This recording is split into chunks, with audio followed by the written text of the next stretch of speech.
Olá pessoal, comandante Leonardo Matos aqui, hoje dia 25 de setembro de 2020, esse é o nosso Conexão Gel número 100, dessa vez em vídeo, para celebrar essa marca junto com vocês, agradecendo aí pela audiência e como tenho feito nos últimos podcasts, a estrutura do nosso Conexão Gel, primeira parte, a notícia mais importante da semana, segunda parte sobre a pandemia, terceira sobre disputas hegemônicas, quarta parte são as crises e conflitos, as situações que nós estamos de olho, e a quinta parte, então, gosto de trazer sempre uma notícia boa para fechar o nosso Conexão Gel.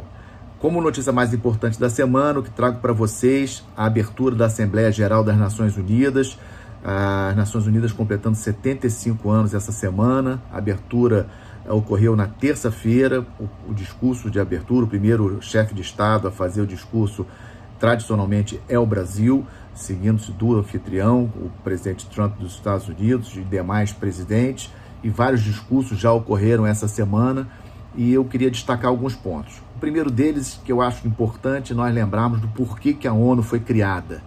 A ONU foi criada no arrasto, como consequência das tragédias humanitárias que foram as duas grandes guerras da primeira metade do século XX. Eu acho que isso aí é muito relevante de nós termos na cabeça, porque hoje muitas pessoas discutem sobre a relevância das Nações Unidas, da ONU em si.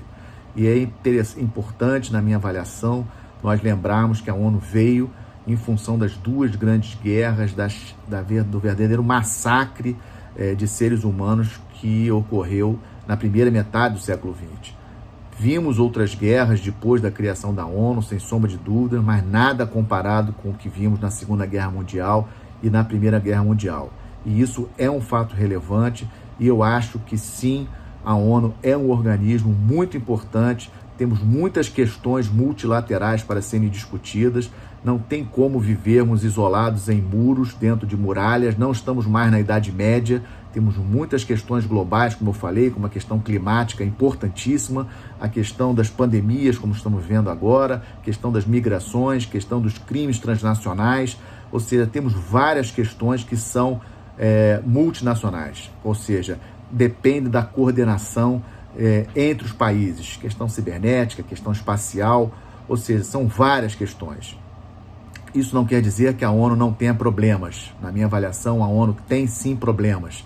Vimos os discursos essa semana dos principais líderes do planeta e esses discursos acabam sendo muito mais para o seu público interno do que para os outros países. Obviamente, às vezes tem algum recado para um país ou outro, uma situação específica, mas na grande maioria são recados para o público interno, ou seja, os líderes mais preocupados com o seu próprio umbigo do que realmente com a questão da paz internacional. Citando aí dois exemplos, os dois países mais importantes do mundo hoje, o Trump falando do vírus chinês, ou seja, fazendo questão de chamar a atenção do mundo de que a culpa do vírus é da China.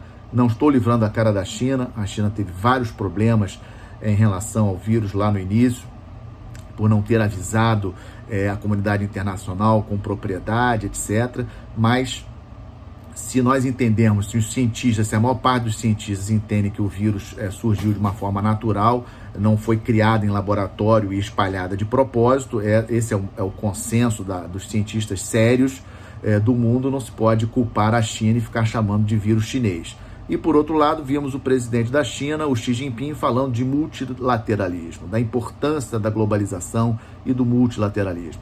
O discurso soa muito bem, mas, na verdade, nós não podemos esquecer que a China é o país que tem maior comércio no mundo, ou seja, maiores relações comerciais com os outros países, ou seja, interessa economicamente, a China depende muito do seu comércio com os outros países e, obviamente, para a China, esse discurso do multilateralismo e da globalização é um discurso bastante apropriado, até porque ele sabe da pressão que está recebendo dos Estados Unidos, ele sente essa pressão e precisa responder de alguma forma.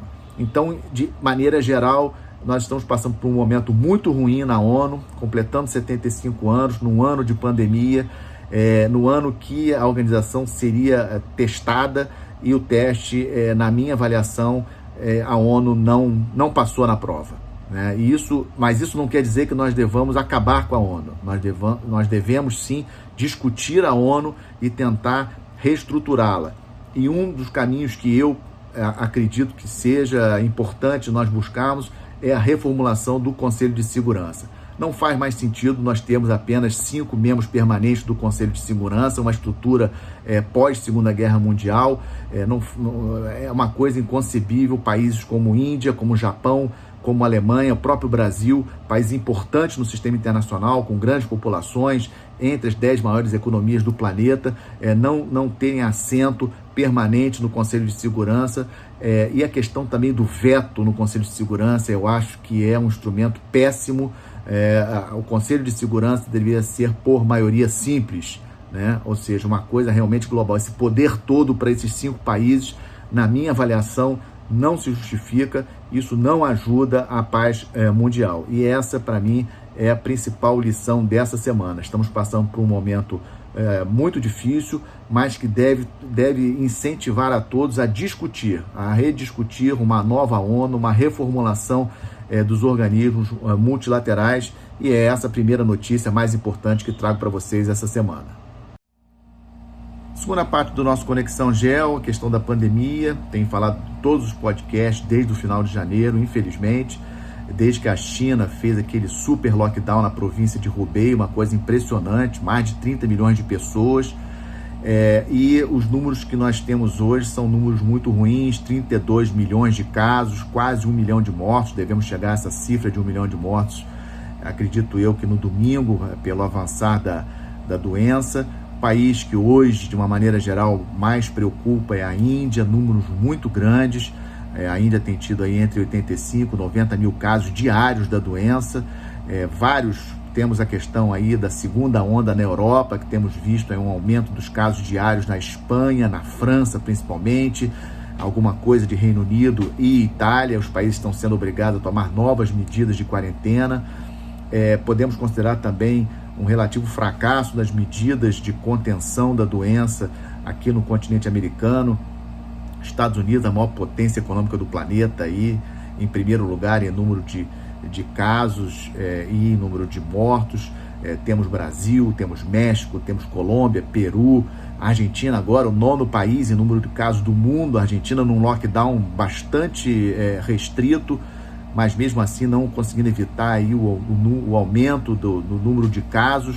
O número de mortos na Argentina ainda está proporcionalmente contido, mas o número de casos bem alto, já chegam ao 9º lugar de uma maneira geral.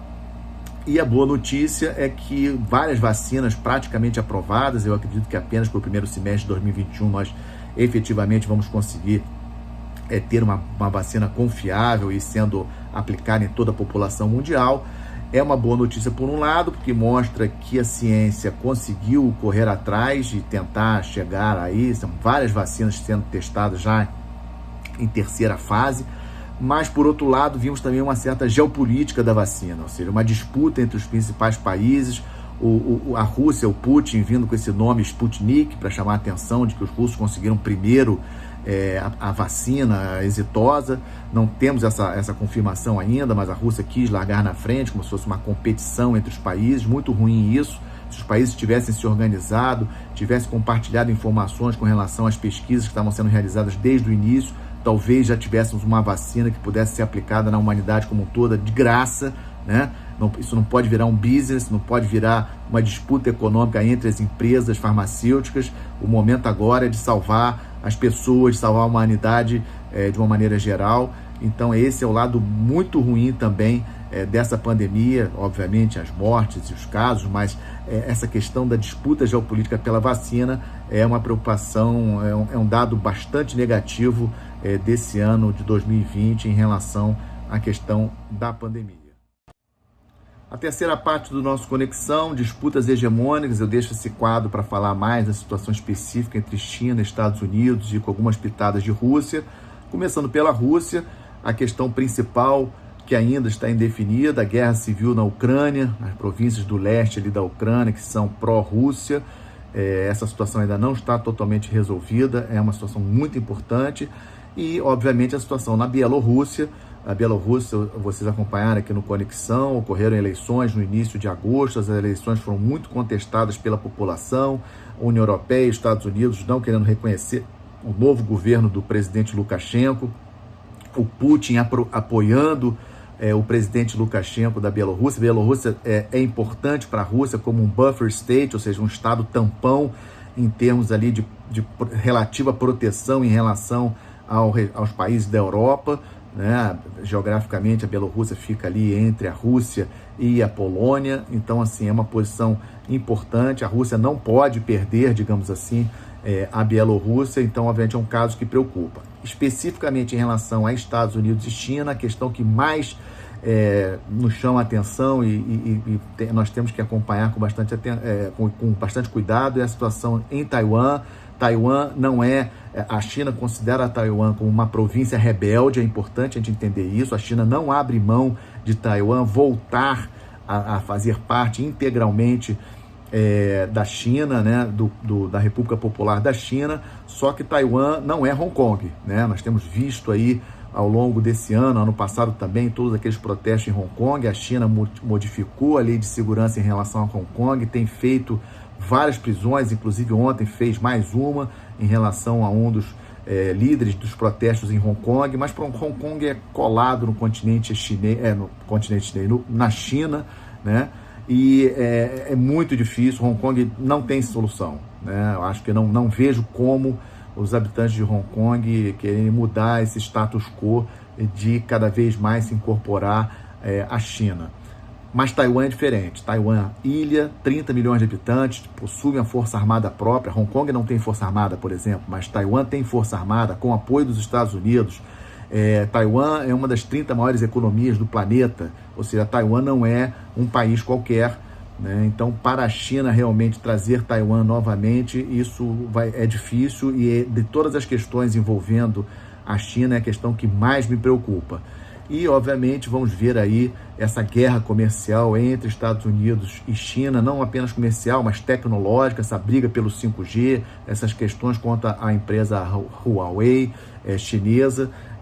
Trump muito preocupado com o crescimento, né, com o avanço da tecnologia chinesa. Esse é um ponto. Ele sabe que a tecnologia chinesa, em alguns aspectos, já está superior aos Estados Unidos. Isso preocupa muito ele e, obviamente, aos americanos.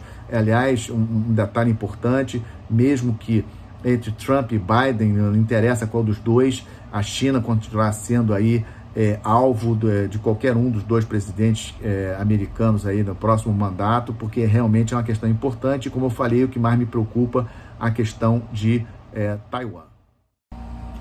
A quarta parte do nosso Conexão Gel, como vocês sabem, estamos de olho.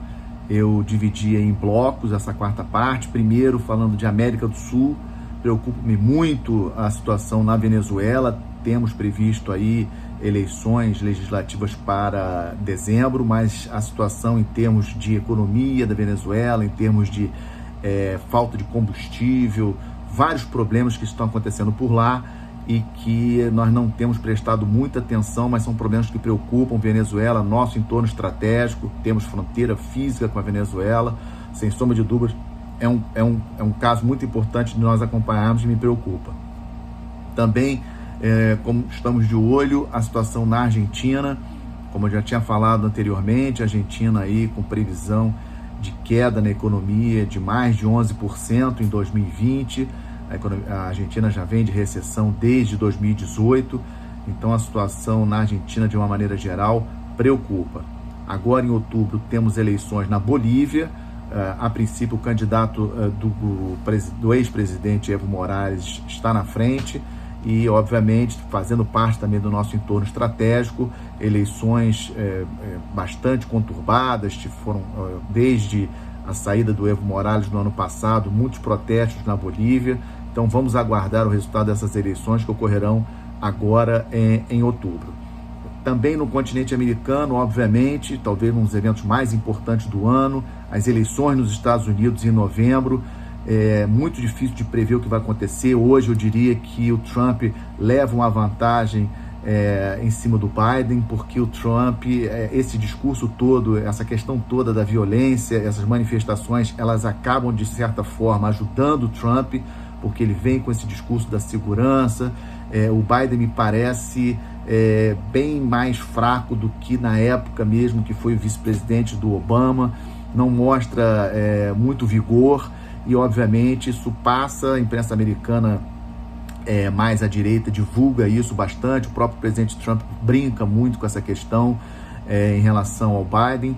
Então eu acredito que hoje o presidente Trump tem assim vantagem, se não tiver uma grande modificação em termos de economia e outro problema maior, eu acredito que o Trump vá se reeleger em novembro, mas sem sombra de dúvidas é um dos elementos mais importantes do ano, não apenas para os Estados Unidos, mas para a política internacional de uma maneira geral.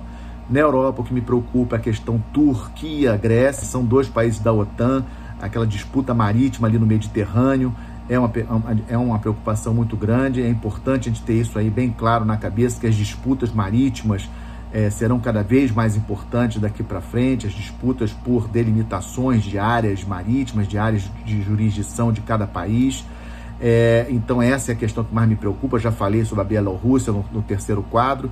Então, a questão da Turquia e Grécia é que mais me preocupa, obviamente, também com os desdobramentos da pandemia, em termos de economia, em termos de movimentos migratórios para a Europa, também é um ponto importante. O desenrolar do Brexit também, a questão das negociações complementares importantíssimas da saída do Reino Unido da União Europeia, também é algo que estamos acompanhando. Em relação à Ásia, de uma maneira geral, já falei de China, preocupação sempre com a Coreia do Norte, é imprevisível o que pode acontecer no país, um país nuclear, e, obviamente, ainda de olho nas questões entre Índia e China, dois gigantes, né? A Índia, inclusive, com a projeção de ultrapassar a China em termos de população ainda nessa década, até 2030. A Índia é um país importantíssimo. Nós acompanhamos aqui no Conexão os problemas de fronteira terrestre entre China e Índia. Os problemas melhoraram aparentemente, mas sempre preocupam e a gente tem que ficar de olho nessa questão. E o Oriente Médio, sempre uma preocupação nossa, a questão do Irã versus Arábia Saudita e outros países sunitas, com essa pressão toda dos Estados Unidos, com as sanções econômicas. Eu acho que isso aí vai aumentar as tensões na região, vai pressionar ainda mais o Irã. O Irã terá que acabar sendo socorrido, e já está sendo, na verdade, principalmente pela China. Vamos aguardar, estamos de olho nessa situação, mas as tensões ali no Golfo Pérsico, elas estão longe de acabar. Guerra civil na Síria, guerra civil no Iêmen, indefinições em relação ao Líbano. O Líbano, um país amigo, um país, uma comunidade libanesa fantástica aqui no Brasil, infelizmente vivendo essa crise muito grande no país, muitos refugiados. Lembrando, em questões de refugiados, que a Turquia abriga mais de 3 milhões de refugiados em campos de refugiados pagos pela União Europeia. A União Europeia subsidia a Turquia para manter na Turquia esses refugiados da guerra civil na Síria, a questão do Afeganistão, que também ainda não está resolvida. Então, várias questões na Ásia que nos preocupam, e o Oriente Médio também. África, me preocupa demais a situação no Golfo da Guiné, que faz parte do nosso entorno estratégico. O aumento da pirataria ali é preocupante. Nigéria, país de maior população da África, país mais relevante aqui da costa ocidental africana também, maior economia, maior população. Estamos de olho bastante nessa situação ali do Golfo da Guiné, que é uma situação importante para nós. E para terminar, nosso quinto quadro, a última parte do nosso Conexão Gel, eu sempre gosto de fechar com uma mensagem positiva, e a mensagem positiva que eu deixo nesse Conexão Gel é a minha certeza de que o ser humano, na sua grande maioria, é do bem, quer o bem. Temos visto desde fevereiro, desde março, ações belíssimas, iniciativas voluntárias de muitos, não apenas no Brasil, mas em vários países, para ajudar os mais necessitados nessa grande crise que a humanidade está passando. Esforços pessoais intensos, pessoal da saúde, nossos, aqui no caso do Brasil e também em outros países, os caminhoneiros, os portuários, os marítimos, mantendo a logística para que o alimento chegasse à casa das pessoas. Muitos trabalhadores que não podiam deixar de ir ao trabalho fisicamente, não podiam cumprir a quarentena, foram ao trabalho e mantiveram vários serviços essenciais funcionando. Ou seja, o ser humano, de uma maneira geral, meus amigos, minhas amigas, é do bem. E é com isso que eu queria fechar esse nosso Conexão GEL, agradecendo demais, mais uma vez, aí a audiência de vocês ao longo desses 100 podcasts. E também queria compartilhar uma alegria que tive hoje de manhã. A minha família me fez uma surpresa e fez um bolinho, que nós vamos cantar aí um parabéns aí pelos 100 podcasts aí mais tarde, hoje ainda. Muito obrigado, tá? Bom final de semana a todos, uma boa semana, até a próxima sexta-feira.